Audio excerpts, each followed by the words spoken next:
যি সময়ত দময়ন্তীৰ স্বয়ম্বৰৰ পৰা উভতি ইন্দ্ৰ আৰু অন্যান্য দেৱতাসকলে তেওঁলোকৰ নিজ নিজ লোকলৈ গৈ আছিল, সেই সময়ত তেওঁলোকে বাটতে কলিযুগ আৰু দাপৰক লগ পালে। ইন্দ্ৰই সুধিলে, কলিযুগ কৰবলৈ যোৱা নেকি? কলিযুগে ক'লে, হয়, দময়ন্তীৰ স্বয়ম্বৰলৈ, তাইক বিয়া কৰাৰ উদ্দেশ্যে। ইন্দ্ৰই অলপ দুখেৰে ক'লে, সেইখন স্বয়ম্বৰটো কেতিয়াবাই সম্পূৰ্ণ হৈছে। দময়ন্তীয়ে ৰজা নলক বাছনি কৰিছে, আমি মাত্ৰ চায়েই ৰৈ গ'লো। কলিযুগে খঙতে ক'লে, তেতিয়া এয়াতো ডাঙৰ অপৰাধ হ'ল। তেওঁ দেৱতাসকলক অৱহেলা কৰি মানুহক বৰণ কৰি ল'লে, তেওঁতো শাস্তি পোৱাৰ যোগ্য। দেৱতাসকলে ক'লে, দময়ন্তীয়ে আমাৰ অনুমতি লৈহে নলক বৰণ কৰিছে।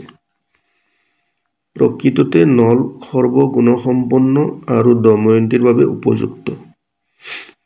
তেওঁ সকলো প্ৰকাৰৰ ধৰ্মৰ বিষয়ে জ্ঞাত। তেওঁ ইতিহাসৰ সৈতে বেদবোৰো অধ্যয়ন কৰিছে। তেওঁক কোনো শাপ দিয়া মানেই নিজেই নৰকৰ অগ্নিত জাপ দিয়াৰ সমান। এনেদৰে কৈ দেৱতাসকল নিজ নিজ স্থানলৈ গুচি গ'ল। ইয়াৰ পিছত কলিযুগে দাপৰক ক'লে, মই আৰু মোৰ ক্ৰোধ সম্বৰণ কৰিব নোৱাৰো, সেয়ে মই নলৰ শৰীৰত নিবাস কৰিম। মই তেওঁক ৰাজ্যচ্যুত কৰিহে এৰিম। তেতিয়া তেওঁ দময়ন্তীৰ সৈতে থাকিব নোৱাৰিব। সেয়ে তুমিও পাশা খেলৰ গুটিত সোমাই মোক সহযোগ কৰিবা। দাপৰে কলিযুগৰ কথা মানি ল'লে। দাপৰ আৰু কলিযুগ দুয়োৱে নলৰ ৰাজধানীলৈ আহিল।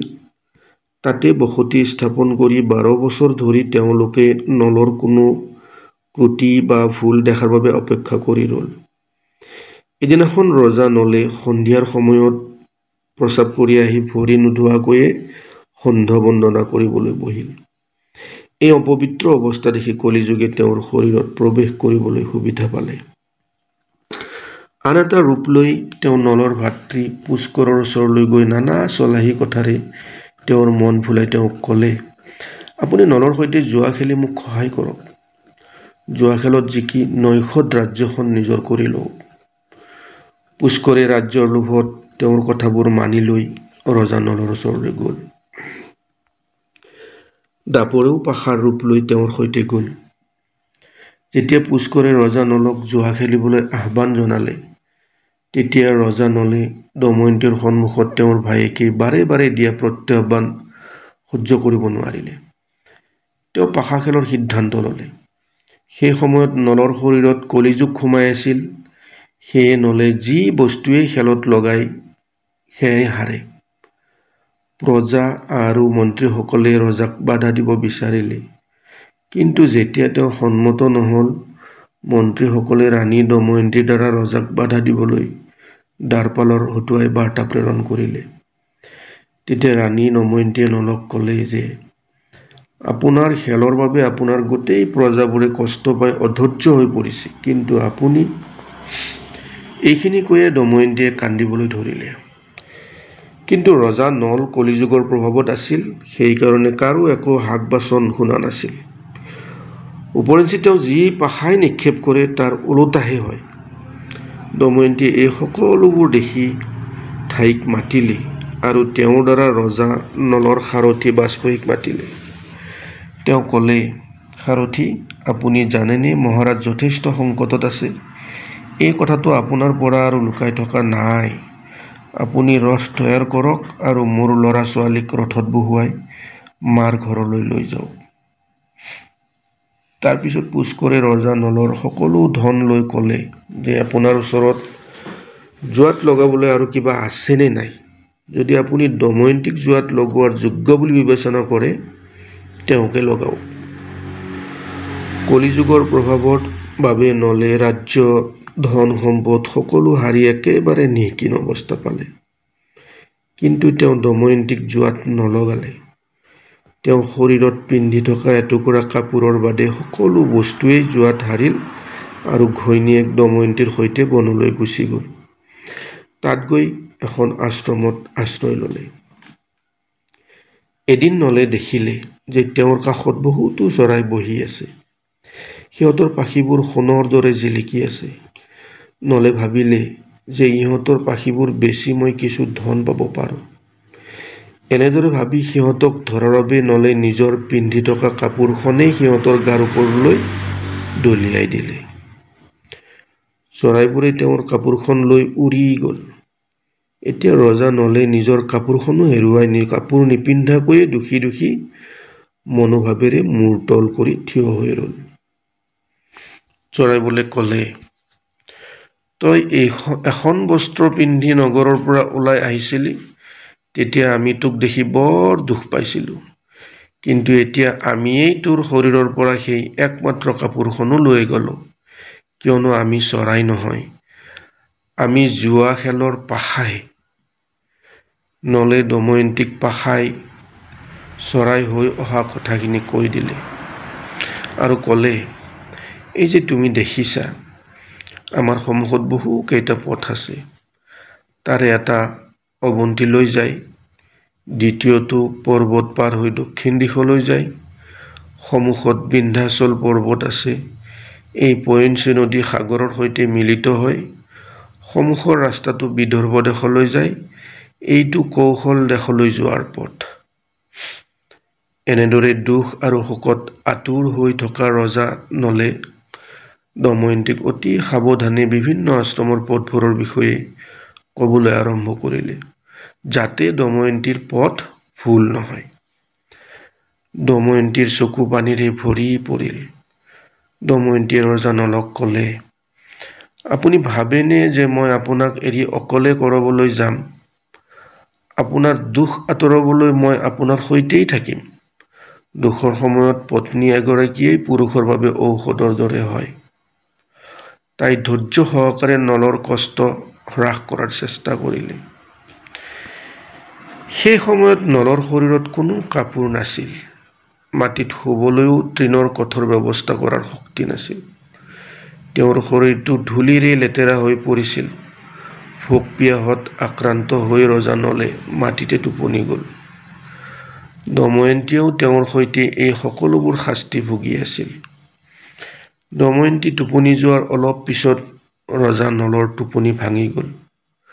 সঁচা কথাটো এয়ে যে দুখ আৰু শোকৰ বাবে তেওঁৰ টোপনিও ভালদৰে অহা নাছিল। তেওঁ ভাবিবলৈ আৰম্ভ কৰিলে যে দময়ন্তীয়ে তেওঁক বহুতো ভাল পায়। প্ৰেমৰ বাবেই তেওঁ ইমান কষ্ট পাব লগা হৈছে। যদি মই দময়ন্তীক এৰি গুচি যাওঁ, সম্ভৱতঃ তেওঁৰ জীৱন বৰ্তমানতকৈ উন্নত আৰু সুখীও হ'ব পাৰে। শেষত ৰজা নলে এয়াই নিশ্চিত কৰিলে। দময়ন্তী এগৰাকী পতিব্ৰতা তিৰোতা আছিল। সেয়ে তেওঁৰ সতীত্ব কোনেও ভংগ কৰিব নোৱাৰে। এইদৰে ভাবি ভাগ্যৰ ওচৰত হাৰ মানি আৰু সতীত্ব সম্পৰ্কে থকা শংকা দূৰ হোৱাত ৰজা নলে ভাবিলে যে মই উলংগ আৰু দময়ন্তীৰ শৰীৰতো মাত্ৰ এখন কাপোৰ আছে। তথাপিও তেওঁৰ আধা কাপোৰ ছিঙি নিয়াটো ভাল হ'ব বুলি ভাবি তেওঁ নিশ্চিত কৰিলে, কিন্তু এয়া ফালিব কিদৰে? হয়তো এনে কৰিলে দময়ন্তীয়ে সাৰ পাব। ৰজা নলে এই কথা ভাবি দময়ন্তীক লাহেকৈ ওপৰলৈ তুলি লৈ শৰীৰৰ আধা কাপোৰ ছিঙি পেলালে আৰু নিজৰ শৰীৰটো ঢাকি ল'লে। দময়ন্তী শুয়ে আছিল।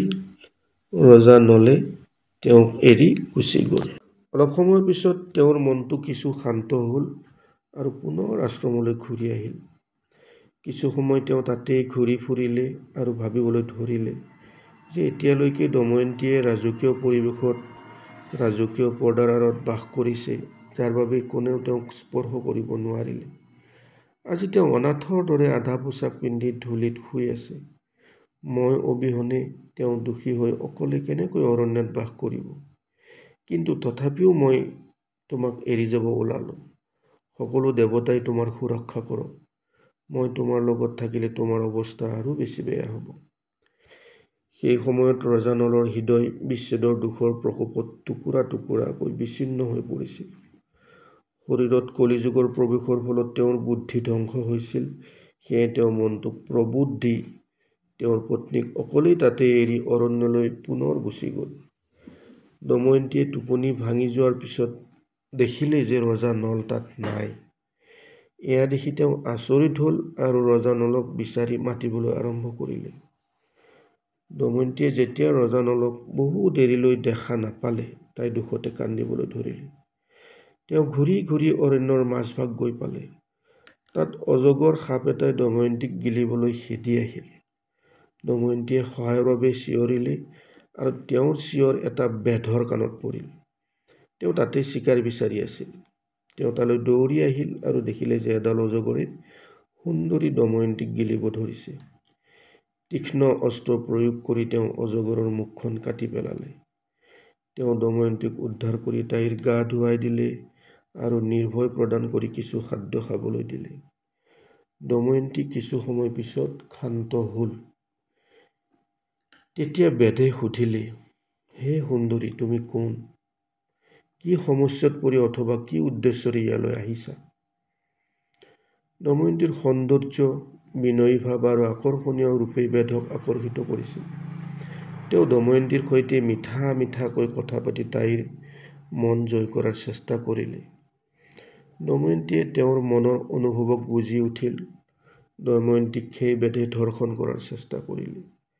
দময়ন্তীয়ে বহু সময় ধৰি তেওঁক তেনে কৰাৰ পৰা বাধা প্ৰদান কৰিলে যদিও তেওঁ আকৌ তেনে কৰিবলৈ আগবঢ়াত দময়ন্তীয়ে তেওঁক অভিশাপ দিলে যে যদি দময়ন্তী পতিব্ৰতা নাৰী হয় আৰু ৰজা নলক বাদ দি আন পুৰুষৰ চিন্তা কৰা নাই, তেন্তে এই বেদৰ এতিয়াই ইয়াতে মৃত্যু হওক।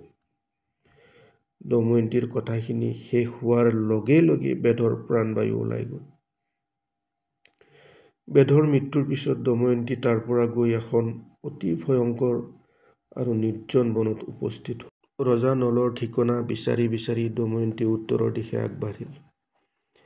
৩ দিন ৩ ৰাতি পাৰ হোৱাৰ পিছত দময়ন্তীয়ে দেখিলে যে তেওঁৰ সন্মুখত এখন অতি ধুনীয়া তপোবন আছে, যি বহুতো ঋষিৰ নিবাসস্থলী। তাই আশ্ৰমলৈ গৈ অতি নম্ৰতাৰে তাৰ নিবাসীসকলক নমস্কাৰ কৰিলে আৰু হাতযোৰ কৰি থিয় হ'ল। ঋষিসকলে দময়ন্তীক আদৰণি জনালে আৰু তাইক বহিবলৈ ক'লে। দময়ন্তীয়ে এগৰাকী ভদ্ৰ মহিলাৰ আচৰণেৰে সকলোৰে খা খবৰ সুধিলে। তাৰ পিছত ঋষিসকলে দময়ন্তীক সুধিলে, তুমি কোন? দময়ন্তীয়ে তাইৰ সম্পূৰ্ণ পৰিচয় দিলে আৰু ঋষিসকলক তাইৰ সকলো কাহিনী বৰ্ণনা কৰিলে। তেতিয়া সকলো তপস্বীয়ে তেওঁক আশীৰ্বাদ কৰিলে যে অলপ সময়ৰ ভিতৰতেই নৈষধৰ ৰজাই তেওঁৰ ৰাজ্য ঘূৰাই পাব, তেওঁৰ শত্ৰুসকলে তেওঁৰ পৰাক্ৰমত ভয় খাব আৰু তেওঁৰ বন্ধুবৰ্গ আৰু পৰিয়াল আনন্দিত হ'ব। এই কথা কোৱাৰ পিছত সকলো ঋষি অন্তৰ্ধান হৈ গ'ল। এই দেখি দময়ন্তীয়ে কান্দি কান্দি তাত থকা অশোক গছৰ ওচৰলৈ আহি ক'লে, হে দুখমোচক, আপুনি মোৰ দুখ মচি পেলাওক। হে দুখমোচক অশোক, মোৰ দুখ নোহোৱা কৰক। আপুনি কেতিয়াবা ক'ৰবাত ৰজা নলক দুখেৰে ঘূৰি ফুৰা দেখিছে নেকি? আপুনি আপোনাৰ দুখমোচক নামটো অৰ্থপূৰ্ণ কৰি তোলক। মোক মোৰ প্ৰিয়তম ৰজা নলৰ বাতৰি দিয়ক। দময়ন্তীয়ে অশোক গছৰ পৰিক্ৰমা কৰি আগবাঢ়ি গ'ল। তাৰ পিছত আগলৈ আৰু আগলৈ এনেদৰে বহু দূৰ আগবাঢ়ি গ'ল। তাত তেওঁ দেখিলে যে হাতী, ঘোঁৰা আৰু ৰথৰ সৈতে ব্যৱসায়ীৰ দল এটা ক'ৰবালৈ গৈ আছে। ব্যৱসায়ীসকলৰ মুৰব্বীৰ সৈতে কথা পতাৰ পিছত যেতিয়া দময়ন্তীয়ে গম পালে যে তেওঁলোক সকলোৱে চৌদি দেশলৈ গৈ আছে, তেতিয়া তাইক তেওঁলোকৰ সৈতে যোগ দিলে। কেইবাদিনো খোজকাঢ়ি যোৱাৰ পিছত সেই ব্যৱসায়ীসকল এখন ভয়ংকৰ অৰণ্যত উপস্থিত হ'ল। তাত এটা অতি সুন্দৰ সৰোবৰ আছিল। তেওঁলোক দীঘলীয়া যাত্ৰা কৰাৰ বাবে ভাগৰি পৰিছিল। গতিকে সেই মানুহবোৰে তাত সিদিনাৰ বাবে ৰৈ গ'ল। ৰাতি সকলো শোৱাৰ পিছত এটা বনৰীয়া হাতীৰ জাক আহিল। হাতীৰ খোজৰ শব্দত দময়ন্তীৰ টোপনি ভাঙি গ'ল। তাই দেখিলে যে হাতীবোৰে এফালৰ পৰা সকলোকে মহতিয়াই নি আছে। সেই দৃশ্যটো দেখি তাই কি কৰিব লাগে সেয়াও পাহৰি গৈছিল। সেই সকলো ব্যৱসায়ীৰে হাতীৰ গছকত মৃত্যু হ'ল। দময়ন্তীয়ে ভয়তে তাৰ পৰা পলাই গ'ল আৰু অলপ দূৰৰে গৈ থকা কিছু সংখ্যক ব্ৰাহ্মণ পদযাত্ৰীৰ সৈতে লগ হৈ খোজকাঢ়িবলৈ আৰম্ভ কৰিলে। গধূলিৰ সময়ত তেওঁলোক গৈ ৰজাৰ সুবাহুৰ ৰাজ্যত উপস্থিত হ'ল।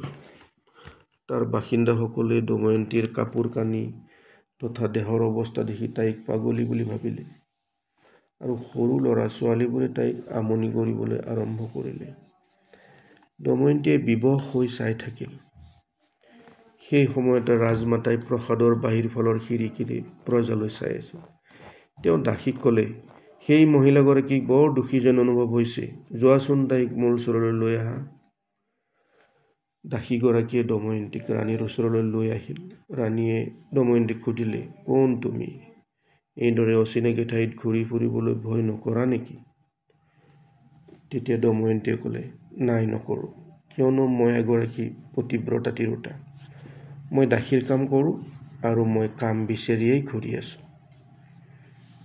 তেতিয়া ৰাণীয়ে ক'লে, ঠিক আছে, তুমি মোৰ প্ৰসাদতে দাসী হিচাপে থাকি যোৱা। তেতিয়া দময়ন্তীয়ে ক'লে, যদি মই ইয়াতে থাকিব লাগে মই থাকিম, কিন্তু মোৰ 3টা চৰ্ত আছে। সেয়া হৈছে যে মই কাৰো এৰেহা নাখাম, ভৰি ধুৱাব নোৱাৰিম আৰু পৰপুৰুষৰ সৈতে কথা বতৰা নাপাতো। ৰাণীয়ে ক'লে, ঠিক আছে, মই তোমাৰ চৰ্তবোৰ মানি লৈছোঁ। এইদৰে কৈ দময়ন্তীয়ে ইয়াত দাসীৰ কাম কৰি থাকিল।